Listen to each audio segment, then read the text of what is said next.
मुझे इसलिए रोने का तरीका नहीं आता, क्योंकि दिल लगाने का तरीका नहीं आता। वो लोग कुछ इसलिए भी भटके हुए हैं, शायद हमें समझाने का तरीका नहीं आता।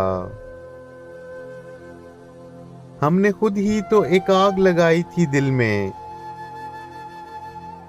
इसलिए तो बुझाने का तरीका नहीं आता। वो लड़की कुछ इसलिए भी मुझे नहीं मिली, क्योंकि मुझे पटाने का तरीका नहीं आता। जमाना कुछ इसलिए भी मुझसे डरता है, मुझे झूठ बोलने का तरीका नहीं आता। बुजुर्ग इसलिए भी मायूस थे, क्योंकि हमें उनसे बात करने का तरीका नहीं आता।